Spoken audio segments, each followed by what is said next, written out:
درنو اوریدونکو سلامونه. ظریف الله ساحل حاضر شویم ترڅو د ولسمشر پیلوټ ناول وروستی یا شپږمه برخه تاسو ته وړاندې کړم. هیله ده چې تر پایه یې واورئ. د ولسمشر پیلوټ د ناول شپږمه یا وروستۍ برخه له دې ځایه پیلوو.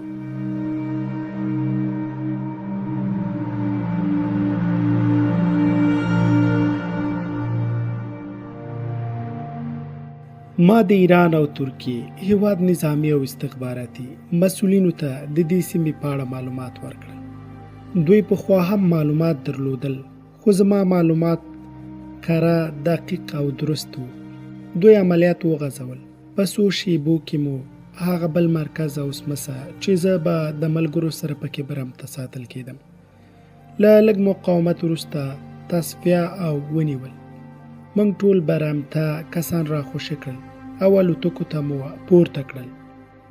دا چې زه د برمته شو کسانو ملګری وم، زما په لیدلو او په دې کار دوی دومره خوشحاله و چې هیڅ په ځان نه پوهېدل. دوی څو ځلې زه ښکل کړم، په چغو چغو یې را سره وژړل او خپل ډک زړه یې له ما سره تش کړ. موږ لومړی د ترکیې هیواد یو نظامي او استخباراتي مرکز ته لاړو. د بابک په شمول د هغه نور ملګري ترکیې هیواد له ځان سره استانه کړل. دوی ویل چې دا به د ترکیې په هیواد کې خپله قانوني سزا ګوري. برمته شوي او د قاچاقبرانو په واسطه خرڅ شوي کسان چې ښځې، ماشومان، ځوانان او مشران پکې شامل وو د قوانینو له مخې خپلو هیوادونو ته واستول شول. 2 تنه انسان تښتونکي چې ایران هیواد پورې اړوند وو د ایرانی مسؤلینو له لوري ایران ته انتقال شول. زه، صفدر علي، اریانا او د اریانا کشری ورور ځلاند ایران هیواد ته له همدې نظامي کسانو سره لاړو. صفدر علي چې په خټه ایرانی و، په ایران کې یې خوشي کړ او زه له ځانګړو پولیسو سره یو ځای دفاع وزارت ته لاړم. زما په غوښتنه ډاکټر اریانا او د هغې ورور افغانستان ته واستول شول. زه په ډیر بد حالاتو لومړی د خپلو ملګرو له لوري کالي راکړل شول. حمام ته لاړم، ځان مې خامده کړ او بیا د نظامیانو له لوري یو بل ځانګړي ځای ته ولیږل شو. ما ته دوی وویل چې ته همدلته لږه دمه وکړه، موږ د دې عملیاتو ګزارش له مشرانو سره شریکوو. له خپلو لاسته راوړنو یې هم خبرو او له هغې وروسته بیا خبرې کوو. ما ته خواړه راوړل شول، خواړه مې وخوړل او له هغې وروسته ویده شوم. سهار وختي د ګمارل شوي کس له لوري راویښ شوم. لمونځ مې وکړ، چای مې وڅښه او له هغې وروسته د دفاع وزارت، کورنیو چارو وزارت، د ملي امنیت او هوایي ځواک یو شمېر مسؤلین وو په ملتیا دفاع وزارت ته لاړو. لومړی لیدنه مې هغه پانګوال سره وشوه چې زوی یې د انسان تښتونکو له لوري تښتول شوی و. هغه او میرمن یې په داسې حال کې له ما مننې کولې چې له سترګو یې د خوښۍ اوښکې روانې وې. دوهمه لیدنه مې دفاع وزیر سره په داسې حال کې وشوه چې په هوایي ځواک کې زموږ د پیلوټۍ برخې مشر هم حاضر و. دفاع وزیر را سره ښه ستړې مشي وکړه او په غېږ کې کلک ونیولم. تر څنګ یې زموږ مشر هم ډېره مینه راکړه. د برمته کسانو د خوشي کولو له امله یې راڅخه مننه وکړه. دفاع وزیر راته وویل چې د بېلابېلو وزارتونو، ادارو او د رسنیو مسؤلین راغلي دي. موږ غواړو یو کنفرانس کې خبرې وکړو او د برمته کسانو د خوشي کولو په اړه او ستا د ژوندي پاتې کېدو په اړه دوی ته معلومات ورکړو. ما ورسره ومنله او ټول د کنفرانس ځای ته لاړو. په لومړي سر کې دفاع وزیر، د هوایي ځواک قومندان، د داخله وزارت او د ملي امنیت استازو خبرې وکړې. دوی ته ترسره کړو عملیاتو په اړه معلومات ورکړل. بیا زما په اړه هم رسنیو سره معلومات شریک کړل. دا وخت زه په کنفرانس کې ګډونوال نه وم، په یو ګوښه ځای کې په څوکۍ ناست وم. دفاع وزیر زما د اتلولیو قربانیو په اړه رسنیو ته معلومات ورکړل. نوموړي زما په اړه وویل د شاهان افغان د همکارۍ له امله موږ په دې وتوانېدو چې د یو ماشوم په شمول 30 تنه برمته شوي کسان د ظالمانو او غلو له منګلو خلاص کړو. شاهان زموږ لپاره اتل دی او موږ د نوموړي د قربانیو درناوی کوو. په برمته شوو کسانو کې میرمنې، ماشومان او د پاخه عمر کسان شامل وو. په دې وخت کې د کانفرانس یو مسؤل زما نوم واخیست. یاد کس په ډیر ویاړ سره زه د کانفرانس ځای ته راوغوښتلم. زما راتګ سره سم د رسنیو استازي د کانفرانس له میز څخه راټول شول. زما خبرې په 2 دلیلونو د دوی لپاره مهمې او نوې وې. لومړی دا چې زه د ولسمشر د داسې یوې الوتکې پیلوټ وم چې د ولسمشر په ګډون ټوله سپرلۍ یې د اور خوراک شوه، مګر زه ژوندی پاتې شوم. دوهم، زه هغه کس وم چې له امله مې 30 تنه برمته شوي کسان راخوشي شول چې ښځې او ماشومان هم پکې شامل وو. د رسنیو استازو او خلکو غوښتل پکې څه سم پوه شي، په دې هم پوه شي چې زه څوک یم، ولې ژوندی پاتې شوم او دا 30 کسان مې څنګه له غلو او ظالمانو څخه راخلاص کړل. زما د کانفرانس ټوله وینا په دې ډول وه: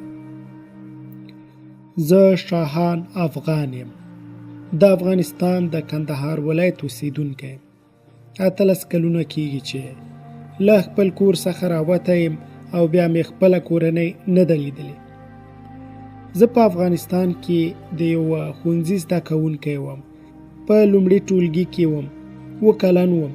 زما پلار په ښار کې یو وړوکی دکان درلود. لویه هیله یې دا وه چې زوی یعنې شاهان درس ووایي او د خپل نیکه په څیر د هیواد ساتونکی شي.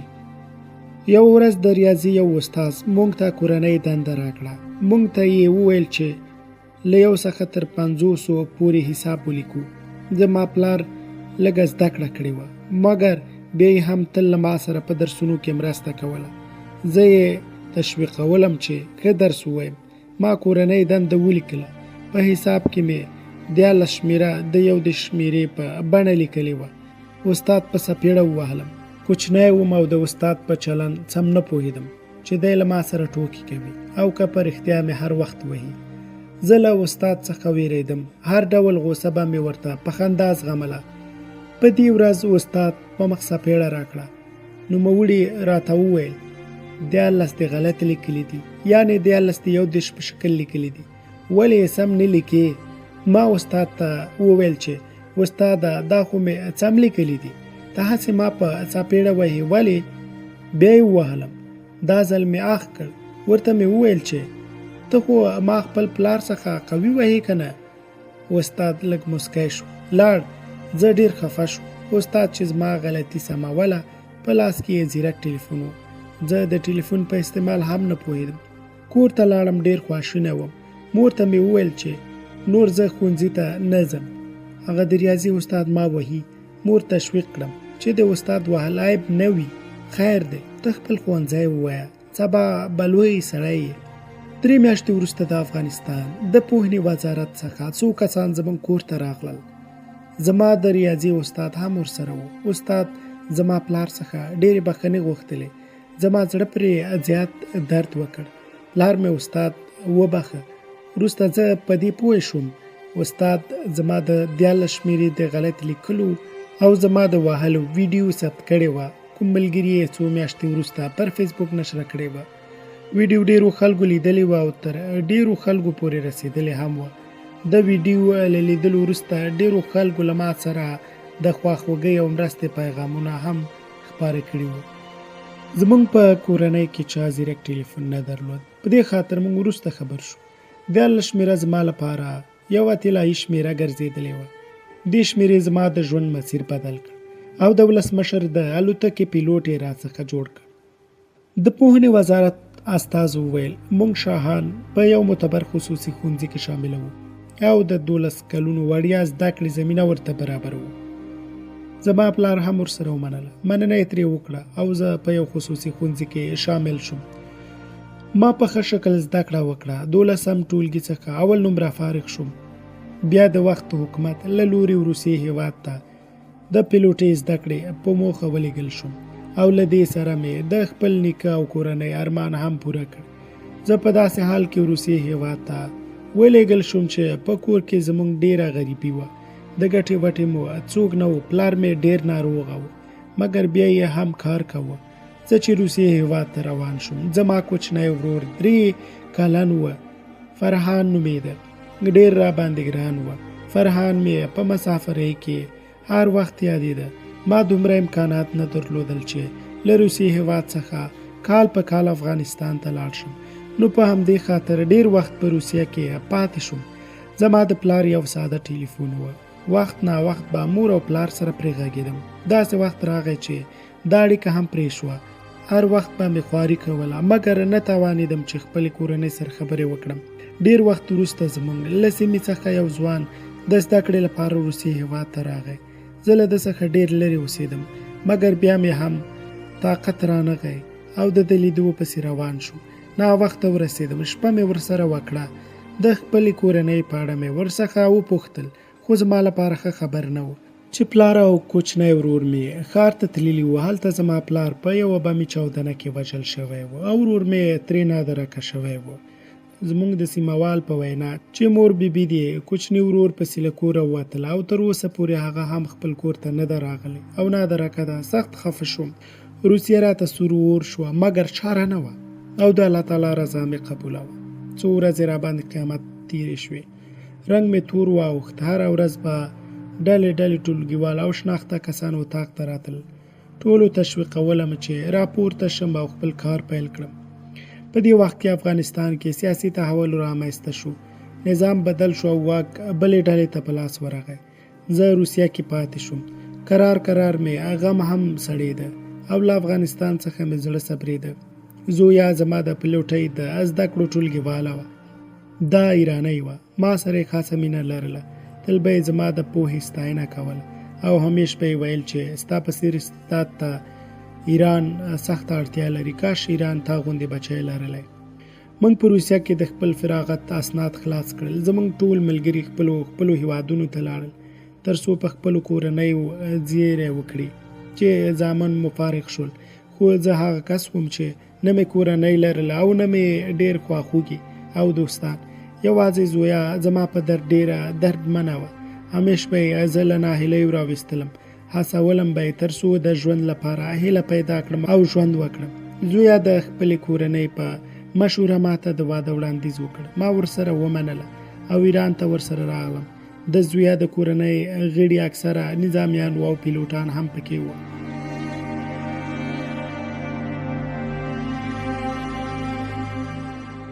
ما له زویا سره په ډېره مینه واده وکړ.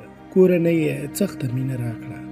داسې مینه چې په شتون کې ما هېڅ ډول د یوازیتوب احساس ونه کړ. زه له زویا او د هغې له کورنۍ څخه مننه کوم. د زویا د کورنۍ په سپارښتنه او ضمانت مې په هوایي ځواک کې دنده واخیسته. په کم وخت کې مې ډېر پرمختګ وکړ او ځان مې د ولسمشر د الوتکې تر پیلوټۍ ورساوه. دلته یو بل لوی مصیبت هم راپېښ شو. زویا هم راڅخه لار جلا کړه. هغې د زړه سرطان درلود او له همدې امله وفات شوه. د زویا پلار چې زما قوي ملاتړی و، هغه هم د زویا په مرګ سخت خواشینی شو. سکته یې وکړه او هغه هم وفات شو. یو ورځ د هوایي ځواک د مشر په لارښوونه مو د هېواد ولسمشر ته الوتنه ورکړه. د یو لوی بند د افتتاح لپاره روان شو. له ځنډ وروسته مراسم تمام شول. د تللو پلان مو ونیوه. د هوا حالات سم نه و. ما خپل مشر ته خبر ورکړ چې موږ پرواز ته چمتو یو، خو له دې خوا راته د هوا حالات سم نه ښکاري. ستاسو لارښوونه څه شی ده؟ زموږ مشر حسین علي نومېده. شویه و. نوموړي راته وویل، شاهانه ته تشویش مه کوه. هوا دومره خرابه نه ده. تاسو یوازې په خپل کار فکر وکړئ او تاسو ډیر متوجه اوسئ چې تاسو نن د ډیرو مهمو سیاسي کسانو قرباني یاست. ما سره په دې پرواز کې د هیواد ولسمشر، بهرنیو چارو وزیر، د علماو شورا رئیس او د ولسي جرګې غړي وو. پروګرام خلاص شو. مشران الوتکې ته راوختل. دوی په یوې غرنۍ سیمه کې د برېښنا د یو لوی بند د جوړېدو ډبره کېښوده. ما ته دا ډول پروازونه عادي وو. له دې وړاندې هم له ما سره هېواد ګڼ شمېر مشرانو سفرونه کړي وو. ډېرو مشرانو زه د غوره کړنو له امله تقدیر کړی هم وم. دا ځل کیسه بدله وه. دا ور را سره د هېواد بیخي لوړ رتبه کسان سپاره وه. له یو لوري دا زما لپاره د ویاړ خبره وه او بل طرف د تشویش خبره هم وه، ځکه نن تر ټولو لوی مسؤلیت زما پر غاړه و او هوا هم خرابه وه. ما په پیلوټانو کې د ښه باور او غوره خدمت له امله ځانګړی ځای درلود. د هېواد ګڼ شمېر مشرانو راباندې د یو مجرب او مسلکي پیلوټ اعتماد کړی و. د دوی دا باور بې ځایه او چټي نه و. زه په خپل کار کې تر ټولو پیاوړی او د ښې تجربې خاوند وم. زه د دې ترڅنګ چې نظامي پیلوټ یم، نو د الوتکو د ترمیم د برخې ماهر هم یم، چې په نړۍ کې ډېر کم خلک په دې ځانګړنو سمبال دي. 3 الوتکې په هوا شوې، کرار مو ساحه تر شا پرېښودله او د ایران پلازمینې ته روان شو. لږ مزل مو کړی و چې د الوتکې د خطر زنګ ووهل شو. یوې برخې اور واخیسته. الوتکه له ولکې څخه د وتلو په حال کې وه. په پایله کې د سقوط له بدې پیښې سره مخ شو. زه د الوتکې د یو ماهر په صفت تر اوسه د الوتکې د سقوط په لامل نه یم پوه شوی. د رسنیو استازي غلي وو. ښځینه خبریالانو ژړل او زما د خبرو جریان په ژوندۍ بڼه نشریده. زه د خپل احساس له مخې ویلی شم چې په دې ساعت به ټولو خلکو تلویزیونونه کتل. زما دا دردناکه کیسه به یې اورېدله او زما له درده ډکه څېره به یې لیدله. بیا مې خبریالانو ته دا هم وویل چې زه څنګه د غلو، قاچاقبرانو او انسان تښتونکو په منګلو کې ګیر شوم. د دې ترڅنګ مې د برمته شوو کسانو په اړه هم خبریالانو ته معلومات ورکړل او د سمڅې وحشتناکه کیسې مې هم ورته وکړې. کانفرانس خلاص شو. زه د هوایي ځواک قماندان ځان سره بوتلم. هلته په دفتر کې راته وویل شول چې حکومت د سقوط شوې الوتکې په اړه فوق‌العاده څېړنې وکړي. هلته یې په دفتر کې راته وویل چې حکومت د سقوط شوې الوتکې په اړه فوق‌العاده څېړنې وکړي. پایله یې دا شوه چې دا یوه دسیسه نه وه، بلکې یوه پیښه وه او د هوا خرابوالي له امله رامنځته شوې وه. ما د خواله رسنیو فیسبوک، ټویټر او انسټاګرام اکاونټونه بیرته فعال کړل او یوه ویډیو مې ثبت او نشر کړه. الفاظ یې داسې وو: ګرانو ملګرو سلامونه، زه شاهان یم او د ایران ولسمشر د سقوط شوې الوتکې پیلوټ یم. زه ژوندی یم او له دې وروسته مې په دغو اکاونټونو څارلی شئ. ما دا پوسټ د شپې وکړ. تر سهاره پورې 1 میلیون کسانو پرې کمنټونه کړي وو. چا ستایلی وم، چا کنځلی وم او چا مینه را کړې وه. ما په دې پوسټ کې خپلې شمیرې هم شریکې کړې وې. افغانستان او ترکیې هېواد څخه هم ډېرو خلکو مینه را کړې وه. افغانانو اتل او قهرمان بللی و. څو کسانو راته په ټوکو کې لیکلي وو: د نیکه ارمان دې پوره کړه، خو په ولسمشر دې مور بوره کړه. زه چې کله په سوشل میډیا برخه کې بیرته فعاله شوم، ما ته پر خواله رسنیو برمته شوو کسانو هم مسیجونه وکړل. هر یو خپل ادرسونه راواستول او خپلې سیمې ته یې دعوت کړم. صفدر علي چې د ایران اوسیدونکی و او ما سره په سمڅه کې یو ځای بندي و، هغه هم راته یو پیغام پرېښی و او زما د صحت او روغتیا په اړه یې پوښتلی و. ما زیات شمېر ملګرو ته بیرته په خواله رسنیو کې پیغامونه پرېښودل او ټولو څخه مې مننه وکړه. یو سهار چې له خوبه پاڅېدم، صفدر علي راته مسجونه کړي وو او ترڅنګ یې څو سکرین شاټونه هم راستولي وو. دا سکرین شاټونه د یو ځوان وو. نوموړي په خپل فیسبوک لیکلي وو: هیله کوم ما شاهان ته ورولئ. زه شاهان پیژنم مګر نشم کولی تر څو هغه پورې ځان ورسوم. دا امکانات له ما سره نشته چې زه په یوازې ځان هغه ته ورسېږم. صفدر علي د ځوان عکسونه هم راستولي وو. ځوان له څېرې افغان معلومېده. زه په دې نه پوهېدم چې دا ځوان ما څرنګه پیژني او ولې غواړي ما سره وګوري. د ځوان څېره مې په زړه راننوته او د ساعت په تېرېدو مې ورسره لیوالتیا ډېرېدله. صفدر ته مې وویل چې دا ځوان پیدا کړه او سیده یې زما په ادرس تر ما را ورسوه. هغه همداسې وکړه. ځوان یې را پیدا کړه، سیده یې په هماغه ادرس چې ما ورکړی و را روان کړ. زه د دفاع وزارت د هوایي ځواک په میلمستون کې اوسېدم. زه په تمه وم چې یو ځل بیا دنده واخلم او خلکو ته خدمت وکړم. صفدر علي ځوان دفاع وزارت ته تر میلمستون پورې را ورسوه. ماسخوتن ناوخته هماغه ځوان علي او یو بل کس په میلمستون راننوتل. د ځوان چې کله پر ما سترګې ولګېدې، یوه چیغه یې له خولې ووتله او بیا یې یوه کلکه غېږه راکړه. ځوان بې هوښه شو. لږې اوبه مو پرې وشیندلې او ډاکټر مو راوغوښته. له صفدر سره راغلی هغه بل کس راته وویل چې دا ستا ورور فرحان دی او زه مظهر د حاجي عبدالله زوی یم. عبدالله جان زمونږ په سیمه کې تکړه مخور سړی و او زما د پلار دیني ورور و. د فرحان په لیدلو دومره خوشحاله شوم چې احساسات مې له کنټروله ووتل. له میلمستون څخه راووتلم او په لوړ غږ مې نارې ووهلې چې ما خپل ورور پیدا کړ، ما خپل ورور پیدا کړ. خلک زما حرکاتو او احساساتو ته حیران وو. دوی نه پوهېدل چې زه د خپل ورور په وصال او لیدلو څومره خوشحاله یم. زه بیرته په منډه میلمستون ته راغلم. فرحان په هوښ شوی و. ډاکټر یې درملنه کوله. ما فرحان خپلې څینې سره جوخت ونیوه. د خپل پلار او مور مینه مې پرې ماته کړه. بیا مې د فرحان د غوږ شا وکتله. د فرحان د غوږ شاته یو تور پیدایښتي خال و چې د دې خال په لیدلو نور هم ډاډه شوم چې دا رښتیا هم زما ورور دی او ډیر خوشحاله هم شوم. زما کوچنی ورور فرحان دا وخت 21 کلن و. نوموړی دومره ځورېدلی و چې هرې خبرې سره به یې له سترګو اوښکې راتللې او ژړل به یې. ما مخکې یادونه کړې وه چې صفدر علي له ځان سره فرحان او د عبدالله جان کاکا زوی دواړه راوستي وو. دوی له ما سره په میلمستون کې پاتې شول چې لږ شپه پخه شوه نو فرحان سره راغلی مظهر زموږ د کورنۍ پاتې کیسه داسې وکړه دا چې زموږ یو کور په ایران کې دی او بل کور مو په افغانستان کې دی. د درملو کاروبار کوو او په افغانستان کې یو مجهز روغتون هم لرو. یو ورځ ستا پلار او فرحان چې هغه وخت ډېر کوچنی و ښار ته راغلي وو.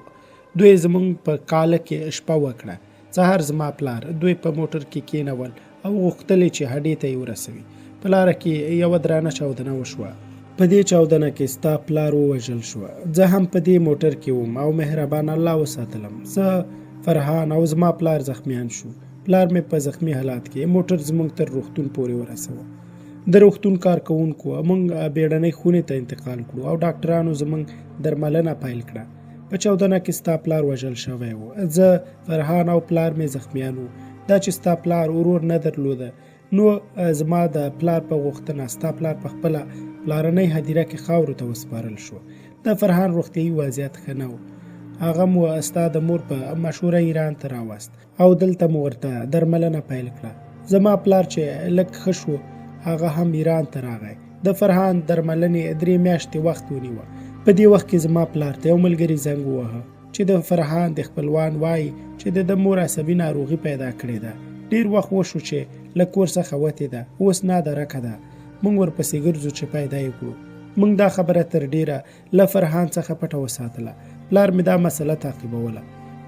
2 میاشتې وروسته مې پلار هم د هماغه چاودنې له امله وفات شو چې پکې ټپي شوی و او په وطن کې مو خاورو ته وسپاره. زه د پلار جنازې سره وطن ته لاړم او فرحان مې نورو ورونو سره په ایران کې پرېښوده. د پلار له دفن وروسته ستاسو د یو دوست له خولې خبر شوم چې ستاسو مور د عصبي ناروغۍ په بهانه د جایداد ترلاسه کولو لپاره ستاسو خپلوان شخصي زندان کې ساتلې ده او هلته ورسره بندي ده. په دې وخت کې زه ډېر زیات احساساتي شوم. مظهر غلی شو او کیسه یې همدلته پرېښوده. په میلمستون کې یوه دردناکه خاموشي خپره وه. مونږ درد داسې رانیولي وو چې نوره په مونږ کې اشیمه نه وه پاتې. صفدر علي زه بیرون وویستم.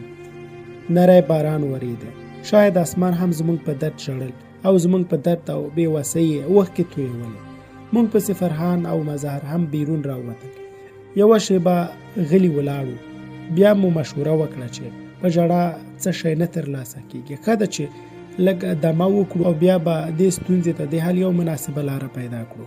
د شپې مې مظهر څخه د هغه ځای په اړه هم معلومات ترلاسه کړل چېرته چې زما مور ساتل کېدله.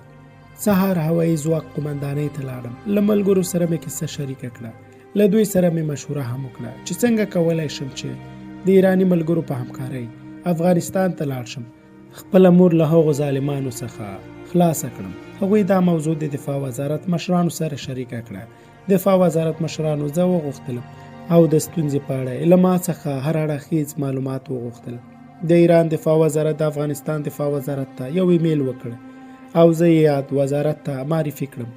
ما فرحان او مظهر ټکټ وکړ. په الوتکه کې کابل ته راغلو. شپه مو مظهر سره په کور کې وکړه. سبا سهار دفاع وزارت ته لاړو.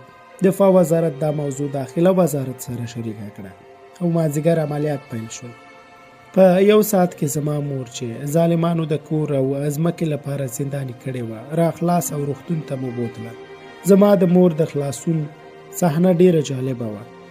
دې زه نه پیژندلم، ډیره کمزورې شوې وه. زما مور په داسې ځای کې ساتل شوې وه چې ډیره کمه رڼا پکې وه. کوټه له خټو جوړه شوې وه. زاړه دیوالونه یې درلودل. دروازه او کړکۍ ورته په خټو بندې کړې وې. د رڼا لپاره یوازې وړه دریڅه وه. د کوټې داخل ډیر چټل و. اکسیجن پکې کم و. کم خواړه او اوبه یې ورکولې. د ملاستې او استراحت لپاره یې سمه زمینه برابره نه وه. پښې او لاسونه یې کاږه شوي وو. څېره یې ډیره بدله شوې وه او زیاته کمزورې وه. ویښتان یې سپین شوي وو. مخ، لاسونه او خپې یې خیرن وه. کله چې د پولیسو له لورې زما مور له یادې کوټې څخه راوویستل شوه، په اول سر کې سترګو کار نه کوه. ډیر ځن وروسته یې بیرون دنیا ولیده. شکر یې ویست او په هماغه وخت یې هم پولیسو ته وویل چې په هغو ظالمانو چې زما مور یې د کور او ځمکې ترلاسه کولو لپاره زنداني کړې وه رحم وکړي او زیان ورته ونه رسوي. دې بدبخت او ظالمو خلکو زما مور 14 کاله په دې بهانه چې عصبي ناروغي لري لا مو خلکو پټه ساتلې وه. شکنجې هم ورکولې.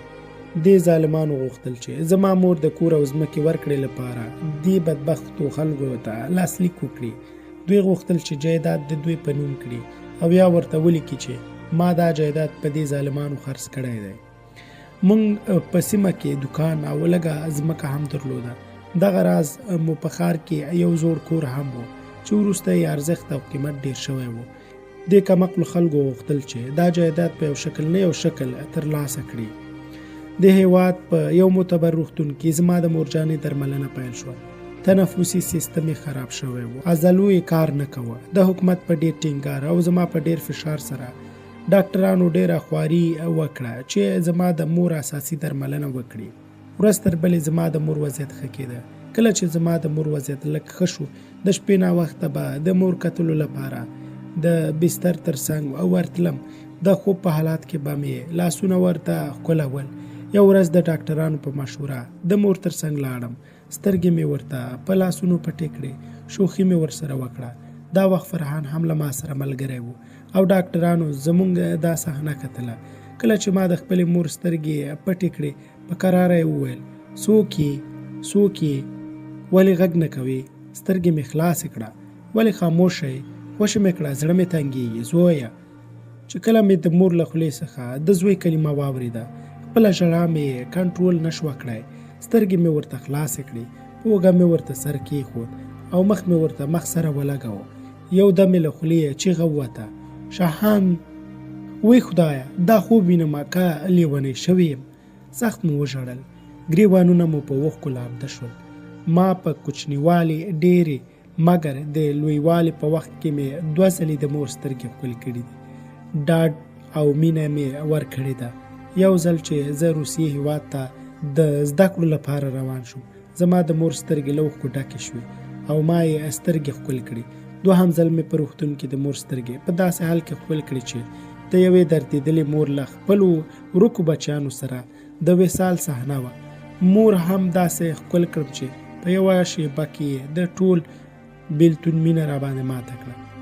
زه سخت کمزوری شوی وم، خو په روغتون کې د مور د ټیکري کوم بوی چې ما حس کړ، دومره یې پیاوړی کړم چې په نړۍ کې راته ځان تر ټولو ځواکمن انسان ښکاره شو.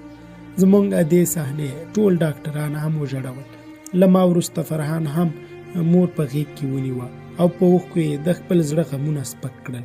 مور ته مې په لنډو ټکو کې خپل او د فرحان کیسه وکړه. څو ورځې وروسته مور رخصت شوه. موږ خپل هغه کور ته لاړو چې د کابل په ښار کې موقعیت درلود او زموږ په نشتون کې ډیر زوړ شوی او وران شوی و. کله چې زما مور په روغتون کې بستر وه، هغه وخت ما د خپل کور ورانې برخې بیرته ورغولې او د ژوند کولو لپاره مو آماده کړ. زه بختور وم چې په وروستیو وختونو کې د مور د خدمت موقع په لاس راغله. زه او فرحان به ډیر وخت په کور کې وو او د مور خدمت به مو کوو. زمونږ ډیر خپلوان یو ځل بیا را پیدا شول.